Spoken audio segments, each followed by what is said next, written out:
Yeah, welcome back. Now we are in the class of the modern political analysis. We are discussing the first unit. In this first unit, so we are discussing meaning, nature, and significance of the modern political analysis. So in previous class, so we discussed some issues about the modern political analysis, importance and forms of political analysis we discussed, and types of political analysis, that is normative, semantic, empirical, and policy analysis. These types we are discussing, and criteria of the normative analysis we have seen. And now we are discussing the major schools of political analysis. As a part of this concept, so we discussed in previous class three schools. One is classical political analysis, and second one is liberal political analysis, and third one is Marxist political analysis. Briefly, once again, we see what is liberal political analysis and classical political analysis. This classical political analysis we can see in the 6th century BC, that is from Greek, Romans, Plato, Aristotle, that period. This classical political analysis mainly focused on the state and the government or such kind of institutions only. So if you observe the definition of the old political science, the political science deals about the state and government. That means classical political analysis, that period, or political science focused only the limited, that is institutions only. And it mainly focused on the loyalty to the state, how an individual should loyal to the state. So this is the basic main theme of the classical political analysis, or to be it focused on. And second one is liberal political analysis. So this we can see in the Herbert Spencer, Hobbes, Locke, Rousseau, and Bentham. These writers, they focused on the liberal political. That means these people, the study of the political science focused on the individual, not to the state. They gave prior to the individual. They focused on the freedom and liberty of the individual. By providing freedom, liberty to the individual only, they can develop his personality. They believed that. So they preferred the limited government. They mainly focused on the individual freedom. So this is the theme of the liberal political analysis. And third one is the Marx political analysis. So according to Marx, he rejected the above two arguments. So Marx believed that state is a capitalistic institution. It is meant for only the capitalistic class. According to Marx, the society divided into the two classes, two sections, rich and poor, haves and have-nots, masters and slaves. owner and the worker, like this. The society has been divided into two sections at any stage, and there is a clash struggle between these two sections that is called as the class struggle. So what these Marx believed, or scientific socialists, they believed that the state is an organized institution for the exploitation. The state protects the capitalistic class interests only.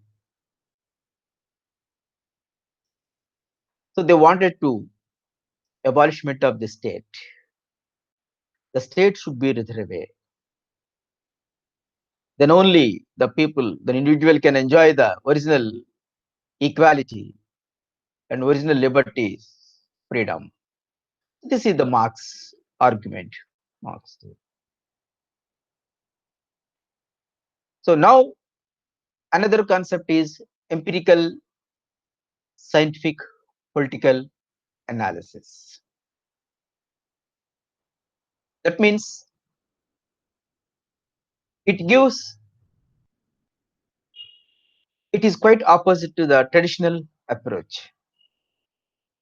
It focused on the experimental study, empirical or scientific political analysis. That means it added scientific methods into the political science.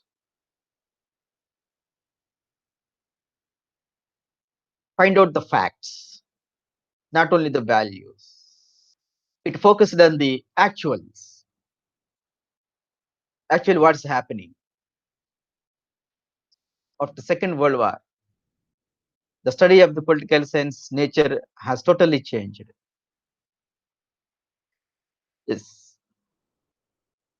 They mainly focused on the behavior and power.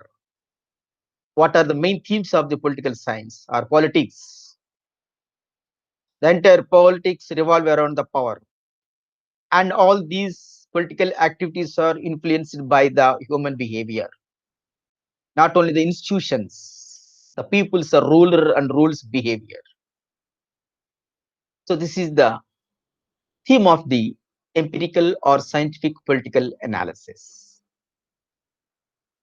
So they don't want to focus on only the simply the theories and the principles are like that. They focused on the facts, the actuals. This is the scientific method. This is the third, fourth school. The first one is classical or traditional school of political analysis. So they focused on the state and they prefer the individual has to pay the loyalty to the state. Their scope is very limited. That is the classical political analysis. And second one is liberal political analysis. It gives importance to the individual freedom, individual liberty. The state has to minimize, the responsibilities of the state has to be minimized, and individual should be given more priority. This is the liberal political analysis. And third one is the Marx. So he against the state and all these arguments. He supported that the state has to be writhed away, and without state only the individual can enjoy the real freedom, real equality. That is the scientific socialism. So Marx believed that state is meant for only the capitalistic class. It is organized, exploited institution. And another one is empirical or scientific political analysis. It is completely new one. It's focused on the facts, actuals, and scientific. It adopted some scientific techniques and tools to study the political science, political issues, and it supported the interdisciplinary approaches. So this is the another school. And last one is the contemporary political analysis. So here we can see the contemporary political issues. Since 1970s, there has been a revival of interest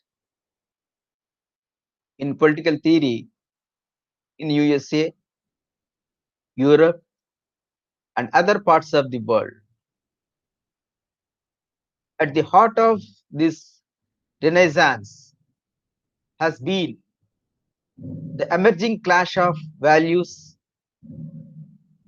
on the one hand and the changes in the humanities and social sciences on the other. Moreover, the passing away of the shadows of Second World War, re-emergence of Europe, and crisis in the ideologies of socialism and Marxism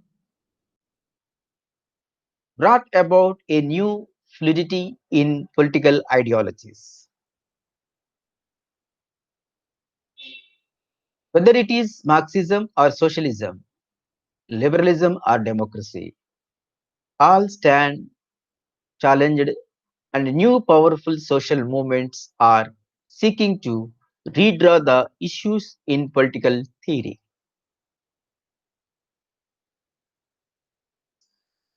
During the era of domination of behavioralism, political theory was overpowered by political science. Theory was denied the status of a legitimate form of knowledge and inquiry. Though the whole of empiricism did not last long, yet it left an enduring legacy in the development of political and social sciences, particularly in North America in the form of scientism.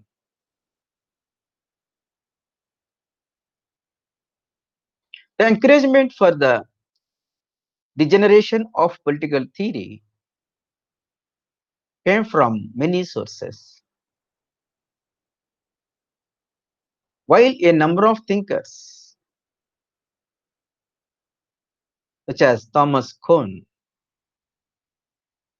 challenged the whole model of what is science, there were others who felt that there are distinctive problems of understanding the social sciences and social issues which could not be grasped by the model of a unified science. This is because of two factors.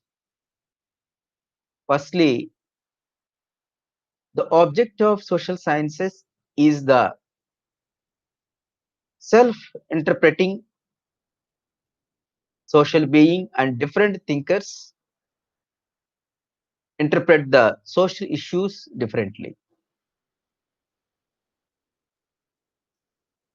Secondly, political theory cannot be limited to a systematic account of politics. It must also perform its critical role, that is, its capacity to offer an account of politics which transcends those of laymen.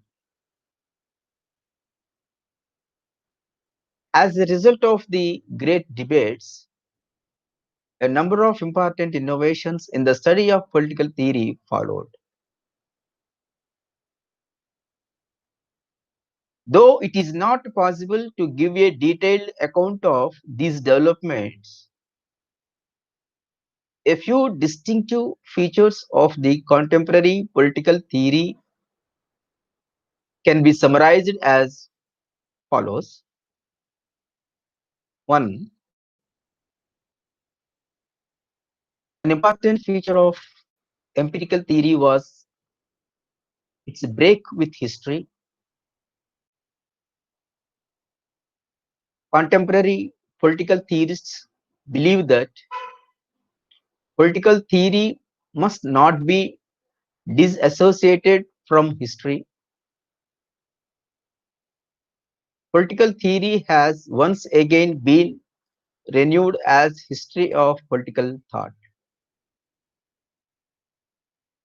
All knowledge about human activities involves interpretation, and the interpretation can lead to different conclusions. Hence, the idea of political theory being neutral and value free is wrong. Third one, political understanding cannot escape the history of tradition. Knowledge is a part of the tradition, and the process of understanding aspects of the world contributes to our self understanding.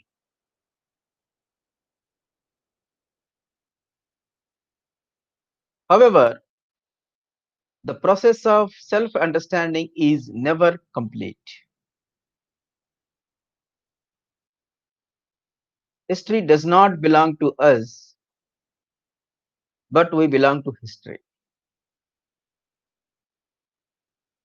There is no final truth. As such, there can be no such thing as the only correct or the final understanding of the political phenomena.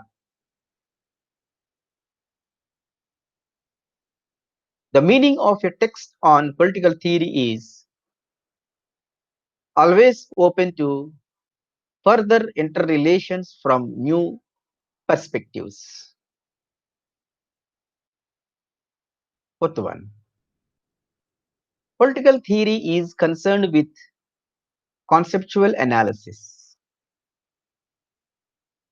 This involves seeing political theory as a systematic reflection upon the meaning of the key terms and concepts like sovereignty, democracy, right, liberty, equality, justice, and etc. Fifth one, there is a revival of normative element. Contemporary political theory is concerned with the systematic elaboration of the underlying structure of our moral and political activities, as well as examination and reconstruction of the principal political values such as justice, liberty, common welfare, common good, community welfare, community living, etc.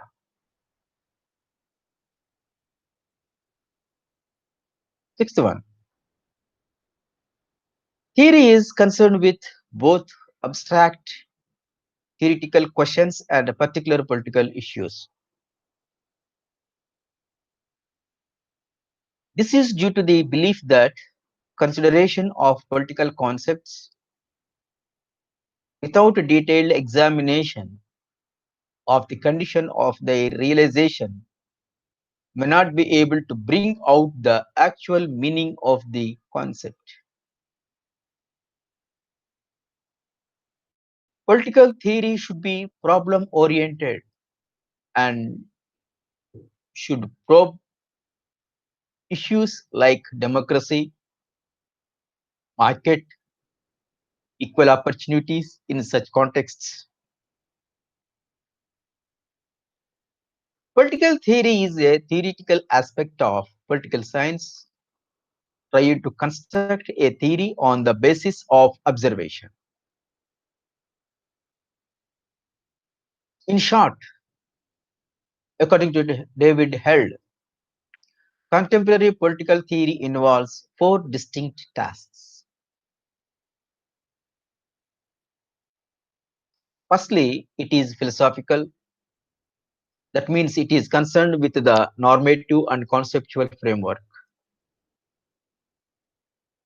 Secondly, it is empirical. That is, it is concerned with the problem of understanding and explanation of the concepts. Thirdly, it is historical. That is, it is concerned with the examination of the key concepts of political theory in historical context. And finally, it is strategic. That is, it is concerned with an assessment of the feasibility of moving from where we are to where we might likely to be. It is only through the combination of these elements that the central problems of political theory can be solved.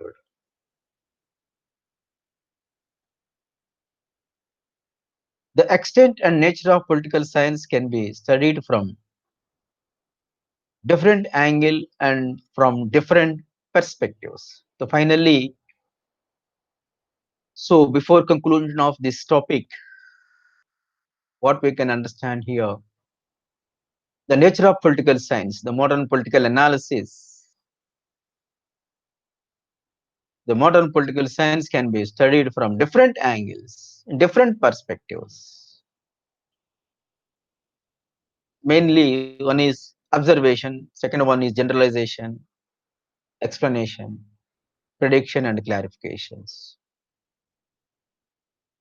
To briefly see one by one. The first angle or the first perspective of the study of the political science, modern political science, is observation. It means observation reflects on sense experience alone and rules out supernatural or metaphysical causation.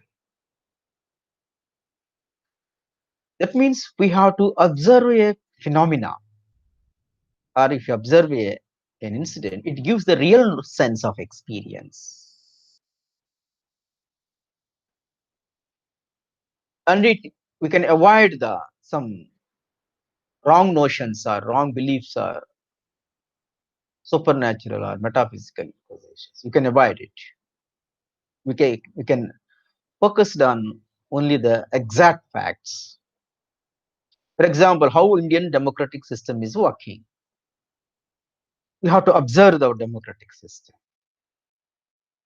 How Pakistan, how America, how England, democratic systems. We have to observe practically. It gives the real knowledge. It gives the real sense of experience.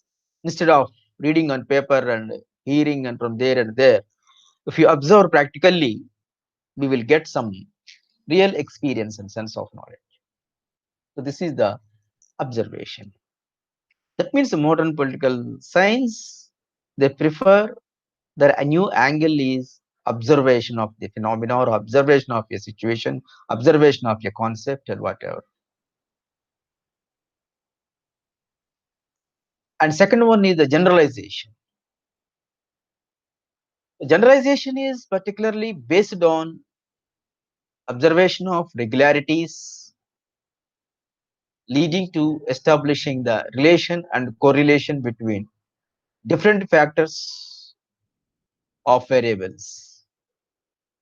This may be either being obtained by the inductive method or by deductive method.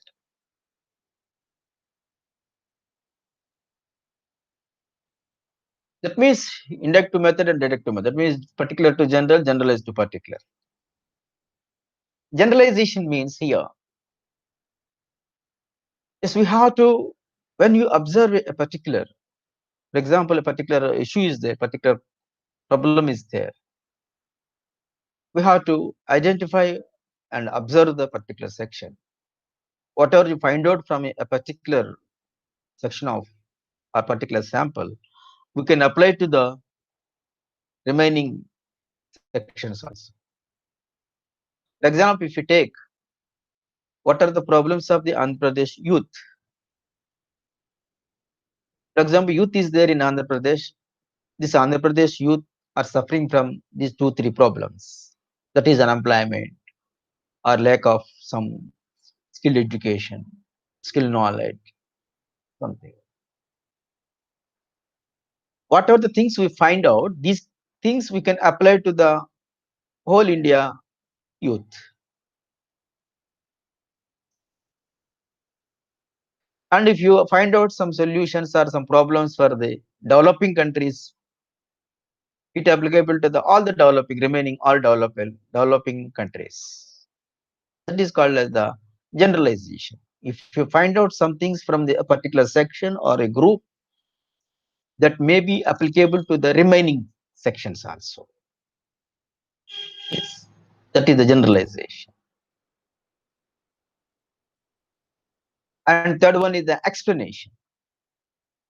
Explanation consists of giving reasons for the general rule, for without such reasoning, any observation of correlation might be a more will make particular events, situations, or tendencies effective. That means we can explain the situations. After observing, after getting some real information, real knowledge, we can explain the scenario. So, what are the problems of the youth, or what are the problems of the developing countries? What are the problems of the newly emerged states? The problems of the democracy, the problems of the parliamentary system, whatever the things systems we have. So you can explain very clearly, systematically. Any situation, any events, you can explain, elaborate. Next one is predictions and prescriptions. Predictions means assumption, future telling, just like simply you can say that future telling. It means the known facts can be judged and general rules can be affected and higher efficiency, stability, satisfaction could be suggested. That means based on this observation and knowledge and this explanation, we can predict the future. For example, if you go things, if you observe some problems in the youth, as we discussed now, the youth are suffering from, the Indian youth is suffering from this kind of problem, unemployment, poverty, majorly. There is no skillful, useful education, meaningless education. These are the problems. The same thing continues long as what will be happen. This is the prediction. Yes. The strength of the nation, the youth will be useless. The coming future, there is no any innovation, there is no any work. It is useless. And these youth who are suffering from unemployment and poverty, they may turn into as some violence or revolutions or lawbreakers. They may become as a antisocial elements. Yes. So these are the predictions. If you predict properly, we can find out the solutions. This is the purpose of the study of the political science, the modern political analysis. You have to find out the issue or a phenomena or incident, or you have to observe that, and we have to generalize the issue and find out the problems, the exact things we can identify, and based on that, we can predict the future. And based on predict the future, we can find out the solutions also. Yes. So this is the new angles of the modern political science. Finally, the clarification of concepts in political science involves three related purposes. These are analysis, synthesis, and improvement of concepts. Analysis. Yes, we can analyze the concepts. We can analyze the issues. How our legislative system is working. How it is going. What is our judicial activism? What's happening? What about the suppressed classes, depressed classes? These things. These things. So this is called as the analysis. This analysis gives some arguments. From these arguments, we can find out the solutions and the new concepts and new issues. So this is the modern political analysis, the meaning, the journey of the modern political analysis. It find out the solutions for the problems. It predict the future. So based on the past, and it focus on the present, it analyze the present issues. So we can predict the future things, future. So for that, we can find out the some solutions. We can find out the more concepts and meaningful concepts and elaborative analysis. So this is the meaning of the modern political analysis. Thank you. Next class we discuss another concept. Thank you. Take care.